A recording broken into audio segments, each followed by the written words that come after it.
Becker, Episode 13, The Conclusion of the Hunt.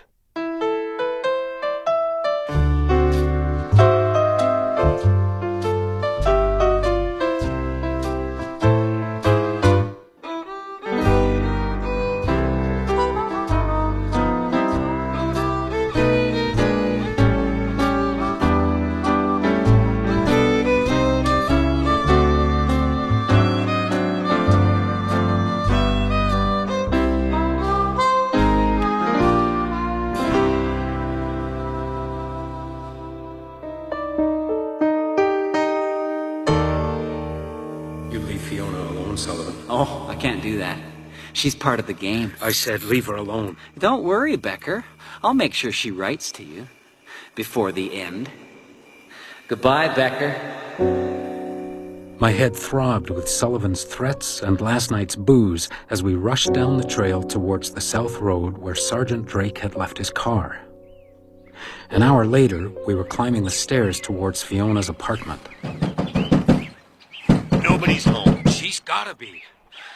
Come on, Fiona, be there. We're gonna have to break it in. You're sure about this? 1, 2, 3. You check the kitchen, I'll try the bedroom. Okay. Fiona? Fiona? Anything? We're too late.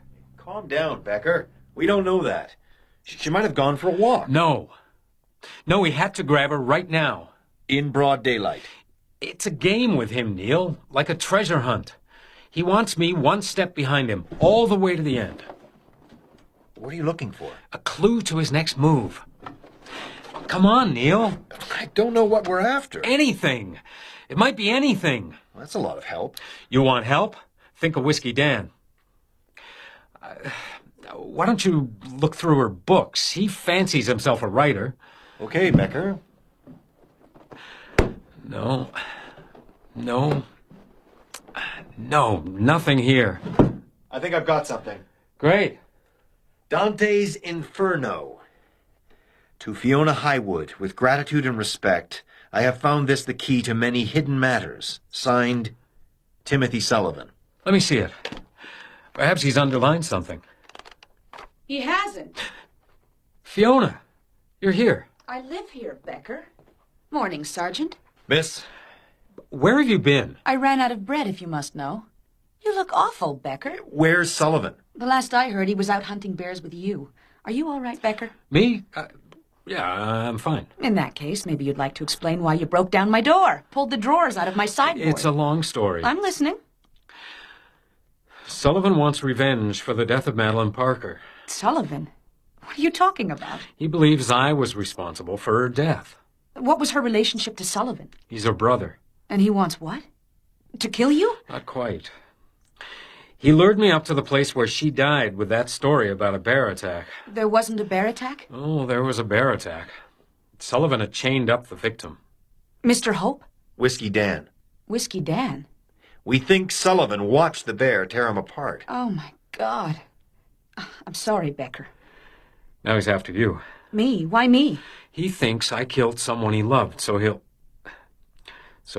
return the favor. When you weren't here, I thought he'd already got you. You're in a lot of danger, Miss Highwood. From Tim Sullivan? Are you sure you didn't imagine all this, Becker? In a drunken stupor, you mean? I was trying to ignore that. Sullivan forced him to drink. Neil. He made threats against him. I can speak for myself, Neil. But you wouldn't have, would you?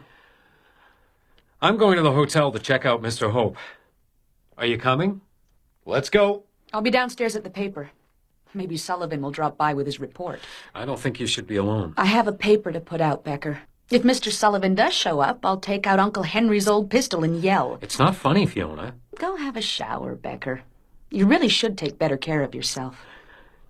I'd like to take the Inferno, if you don't mind. Why? I think Sullivan meant for me to find it. But he gave that to me a week ago. Which means he's had everything planned for a while. Now I am getting frightened.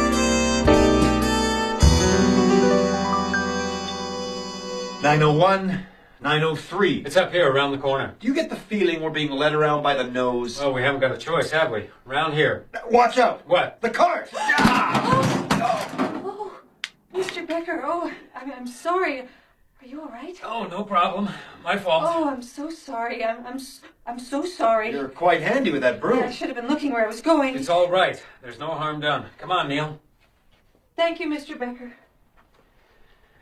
Well, you've certainly got her whipped into shape. What? She looked more frightened than half the people I arrest. Crazy, isn't it? 907, 909. Here we are.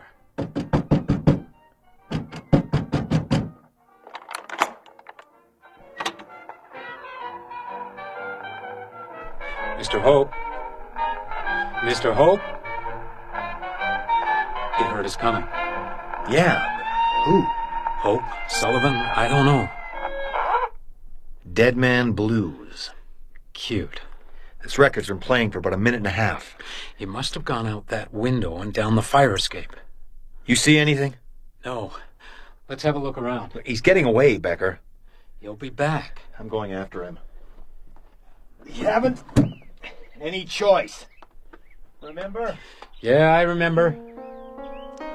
We haven't. Unless we learn to think like him. Becker! Where you been? You realize your fire escape stops about 20 feet above the ground? Tell Hickey. So what did you find? He must have gone in a window. Unless he jumped, that is. No, he didn't jump. How do you know that? Because he had it all worked out. He paid off the maid to warn him, and he sat here waiting. He probably didn't put on that record until he heard her yell. And then he climbed out the window, walked down to a previously opened window, slipped back in, and closed it. You sure? I talked to the maid. Get anything? Yeah, he had a red beard. Not Sullivan, then. Take a look in the closet. One red beard. That's it. You see the mirror on the back of the door? Pasciate ogni speranza voicin entret. What's it mean? Abandon hope, all you who enter here. How do you know that? I found it in Dante's Inferno. What do you think it means? Well, it could be a comment on the reality of a certain Mr. Hope. Or he's just playing with us again. So let's check the rooms off the fire escape. That's about the only clue we've got.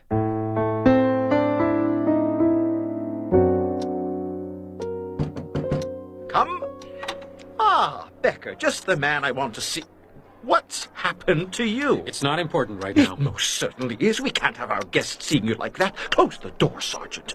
Oh, my God, Becker, you've been drinking. In the line of duty, Mr. Hickey. Duty to who? His Majesty, I suppose. Well, His Majesty may have to pay his salary. Look, this is all explainable. Right now we have a problem. Yes, we certainly do. Look at this. A real problem. Read. They seek him here, they seek him there. He isn't going anywhere.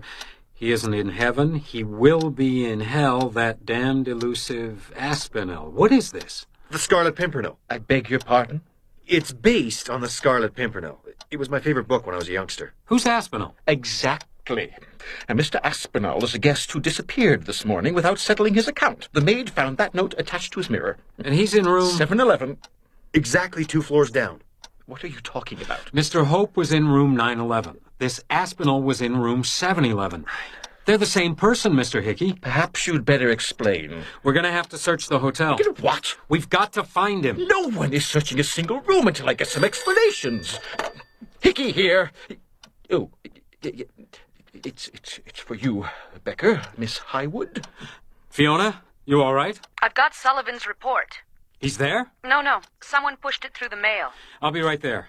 Fiona, take care of yourself. I've got Uncle Henry's pistol right here in my desk drawer. I'm coming right down. She's got Sullivan's report. You start the search. You are not going anywhere, Becker, until you change your clothes and tell me what's going on. I'll grab a shirt on the way. Neil can explain everything. So, Sergeant, start explaining. The murderer among us. The air grew cool past Half-Cup Creek last night as a former trail guide accepted responsibility for the tragic and unnecessary death of Mrs. Madeline Parker. His bottle never far from his lips, Mr. James Becker confessed to the adulterous intrigue which would lead on... Are you going to publish this? It's old news, Becker. And it's hardly objective. Cascade Messenger, Miss Highwood speaking. Afternoon, boss. It's him. Give it to me. Sullivan? Becker, what a nice surprise. None the worse for your night in the woods, I trust. I survived. Of course you did. But I'm afraid you missed the point. I was hoping to teach you the danger of being in the wrong place at the wrong time. What do you mean? You've got quite the little library here, Becker. The Sun Also Rises, Walden, Shakespeare. He's in my room. No Dante, but I suspect you've got Miss Highwood's copy by now. What do you want, Sullivan? I thought you might like a little taste of my next move. Scream for Mr. Becker, dear. Oh, no. What? He's got somebody with him. Mr. Becker, please. Mr. Becker. It's one of the maids. Mr. Becker! That's another one you're going to lose, Becker. It's a small loss, I realize, but there could be more if I don't see my report tomorrow, unedited. You'll wait till hell freezes over before you see that filth. My section of hell never freezes over, Jimmy. But it might explode if you make me angry. You're crazy, Sullivan. Have you any idea what's going to happen to your world when hell explodes? It strikes straight to the heart. Now, you tell Miss Highwood. I gotta go. I'm coming with you. No point staying here when the story's there. You think that was a good idea? Baiting him like that. If I can make him mad enough, he might make a mistake. What about the maid? That's where we're going. Where? My room. He's in my room. You're sure? Yeah, I'm sure. Fiona? Are you all right? I broke a heel. But you're okay. I'll be along in a moment. You know where Becker's room is? Get going, Sergeant. Damn heel. Be careful. Don't worry. The one thing you can bet on is that he's not here now. You see anything? It's a bit dark here during the day. That's better. I'll check the closet. Wait. There's somebody under the blanket. What? In the bed? What is this? It looks like a target. You see? He's drawn a target on the blanket, laid it out on top of whoever that is, and stabbed through the center of the bullseye. Pull it back. Damn. It's the maid from the hall. The one who tipped him off. Straight through the heart. Steady, Becker. This is too close, Neil. Too close. Becker? Cover her up. Who is it? The maid. May I see? It's not very pretty. Sergeant. Let her see, Neil. Oh. Breathe easy. Yes. Thank you. I'm going back to my office, Becker, and I'm going to publish Sullivan's report. Fiona. People have to be protected. And if that means we have to give in to some madman, that's what I'm going to do. I'm sorry.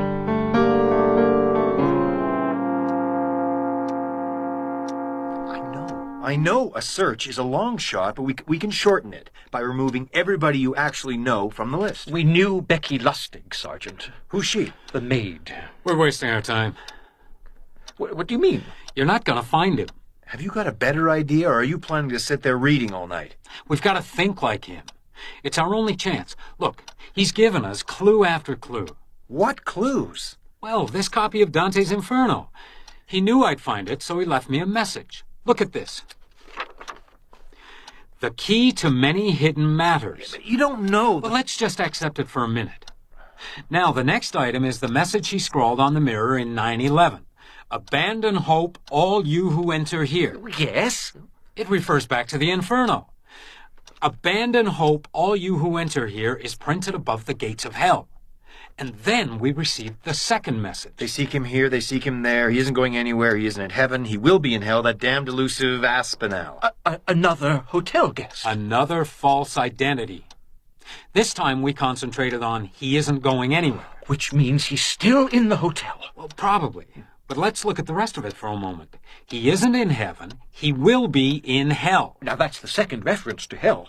Then when I talked to him on the phone, he told me his section of hell never freezes over, but it might explode. He asked me if I had any idea what would happen to my world when hell exploded. And when he talked about my world, I assumed he meant the hotel. Oh, he's threatening to blow up the hotel? Well, not exactly. He's threatening to blow up his section of hell. Oh, well, that makes everything crystal clear. A place that never freezes over. Exactly. Now, the final message. We found Becky Lustig under a blanket. With a target drawn on it and a knife through the bullseye. And into her heart. That's where we lose him. What do you mean? What's a target got to do with hell? Well, quite a bit. See, Dante's hell is organized like a target. Circles within circles. In the 9th circle, the bullseye, we find Lucifer, the devil. Okay, but he put a knife through it. Pointing to the center. What about the girl? A knife through the heart. He said the explosion would strike at the heart. The heart of my world? Isn't the heart another way of saying the center? You're right. It's a metaphor. It's Sullivan's geography. What? Sullivan made notes to keep himself on the trail. Like a map? Well, in a way, except that his notes were all metaphors. A tree with a broken branch was a wounded soldier. A boulder was Dr. Rock. Each one of them pointed to a specific object. Or place. So the inner circle, the heart of my world, the unfrozen center of hell, what is it? What the hell is it? The boiler room. What? The boiler room! It's the heart of a building. Well, it doesn't freeze, that's for sure. Now, 2 years ago, we employed a boiler man. Oh, a mistake. He was very unsuitable. Is this relevant, Mr. Hickey? Oh, extremely. Among the many offenses he was dismissed for, the worst, in my opinion, was the word hell, which he carved into the door of the boiler room. We've never been able to completely remove it. Let's go. Is it locked? He's broken something off in the keyhole. We're gonna have to knock it down. It's solid steel. Do you think there's a bomb inside? We better get a torch. Hold it. That's what he expects us to do. So? So he could use the heat from the torch to touch off the dynamite. Dynamite? He was responsible for that explosion up by the quarry. Oh, my God. We'll have to dig out around the frame. How long's that going to take? I don't know. But we better evacuate the hotel just in case. Oh, I knew I should have fired that boiler man the minute I saw him. No, we're wasting our time again. What? He's always one step ahead. If you follow the clues, he'll always be one step ahead. So where is he then? Somewhere between here and the paper. What makes you say that? He's not going to blow up the hotel. Not with me here. He wants Fiona, and he wants me to know he's got her. That's the stab in the heart. All the rest is a false trail. I don't know, Becker. It wasn't easy to figure out. Well, if it was, we wouldn't have believed it. We have to make sure. Of course. But you don't need me. I'm going to the messenger. What? Well, that's where he is. But it is your duty to protect this hotel. Yes, and but I am counting on you. The guests are counting on you. Every member of our hotel family is counting on you to fulfill that duty. I mean this, Becker. Do you want to catch him or not? That is not your job. I'll go. No. This one's mine. You're deserting your post, Becker. Don't expect to find it open when you come back. Well, what do we do now? Pray that he's right.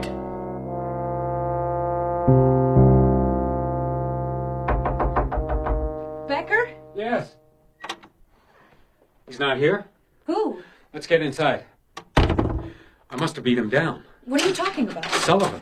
Well, if you think putting the chain on the door will convince me not to publish, Becker... He's coming here. You told me that this morning. We just have to wait. You don't mind if I get back to work? Maybe you could call the hotel. If you like. Why?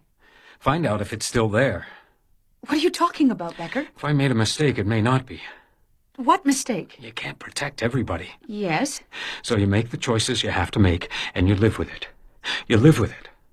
But damn it, Fiona, I've got to be right. I'm not following you, Becker. Just pray he's only one step ahead. I don't know what you... That's him. Should I answer it? Give me a minute. I'll go around the back and get behind him. Take care, Becker. Don't undo the chain. Well, Miss Highwood, you wanted big city crime. Coming! Coming! Coming! Evening, boss. Pleased to see me? Mr. Sullivan, Aren't you going to let me in? it's late. No, that's just a polite way of saying no, isn't it? No, but it is very late. Don't you want to know the rest of the story, boss? Don't you want to find out how late it is? Oh, that's it. Back away. Everybody else does. They think I'm sort of weird. Harmless, but weird. Well, they don't think you're harmless anymore. But they still think I'm weird, don't they? All that Dante stuff. They've got no idea. You know what your lover... Jimmy Becker is your lover, isn't he? You know what he's doing right now? He's hacking through a wall to prevent an explosion that isn't going to happen. That's the trouble with people like him. They get so close, They can't see what's happening. You've probably got a point there. Oh, I've got a point, all right. A very sharp point. My sister, Madeline, your predecessor, she loved Jimmy Becker, and she knew what was happening. I told her, but she ignored me, and he killed her. It was an accident, Tim. Is that what you think? Or are you telling yourself that because you love him? Just like Madeline.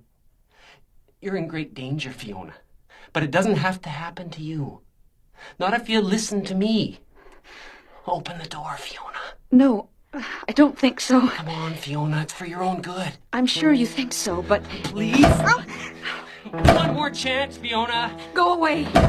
Go away! Go away! Becker! He's not coming, Fiona. Becker! Sullivan, you bastard!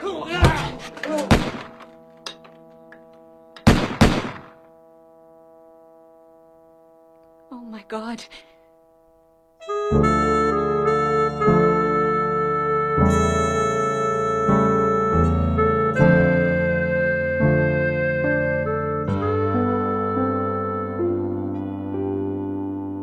I guess I'll be off then. Thanks, Neil. You better get that arm looked at. I don't know. If I remember right, the cure hurts a lot more than the cause. I'm sorry. My fault. I suppose I should have believed you when you said you could look after yourself. Hell, if I were you, Becker, I'd never doubt that again. He didn't suffer, did he? 2 shots like that, he was dead before he hit the ground. All things considered, you probably did him a favor. Night, Neil. Oh, and Becker, Mr. Hickey asked me to tell you he wants to see you at 7 sharp. I think he's expecting a very humble apology. Good night, Miss Highwood. So, can you stay a little while? I wasn't planning on going. Oh, I thought if you were going to be there for 7. Hickey can wait. But you are going to see him. I don't know. Oh. I'm shivering, Becker. Don't worry. It's over now. It's not over, Becker. I just killed a man. It doesn't get over. You'll be all right. Can't you say anything more useful than that? There's nothing to say, Fiona. Then hold me. Hold me very close, Becker. I was so frightened. It's okay, Fiona. He's gone. I was so frightened I was going to shoot you. But I pulled the trigger anyway. I'm sorry. Shh. You're thinking of quitting, aren't you, Becker? I don't know. I'm not sure I can do it anymore. You did your best. That's not much consolation to Becky Lustig. She wouldn't have wanted you to quit because of her. I don't think we know what she'd have wanted. Do you think Madeline Parker wanted you to become a drunk? You've got to put these things behind you, Becker. Yeah, I know, but... Oh, hell, Fiona, it's so hard to lose. I don't know if I can do it anymore. But you've got to. Got to? Some of us feel safer with you around. I think Uncle Henry's pistol was more use than me. Not everybody has an Uncle Henry, Becker. Besides, think of the people Hickey could hire to replace you. You really think I should apologize to Hickey? I think you should go back to work. By the time Hickey reads tomorrow's paper, I guarantee you won't have to apologize. She was wrong about that. But Mr. Hickey did reinstate me, grudgingly. The next day, we brought Whiskey Dan back to town and buried him in the cemetery along with Becky Lustig. They planned to ship Tim Sullivan back east, but Drake couldn't find anyone who wanted him. So we buried Sullivan in the cemetery too, not far from his victims. I can't say I go there very often, but I think of them. And Madeline Parker. I suppose I'll never know who she really was. And my memory of her gets dimmer every year.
You have just heard the final part of The Hunt, Episode 13 of Becker, written by Martin Kitsch and starring Andy Mayton in the title role. The others in the cast were Natasha Georges as Fiona, Daryl Shuttleworth as Sergeant Drake, Stephen Hare as Mr. Hickey, Christopher Hunt as Tim Sullivan, and Barbara Gates Wilson as the maid. Music was arranged and conducted by Michael Becker. The recording engineer was Bob Doble, with sound effects by Norman Hurley. Christine Story was the production assistant. Becker was produced and directed in Calgary by Martin Fishman. Our executive producer in Toronto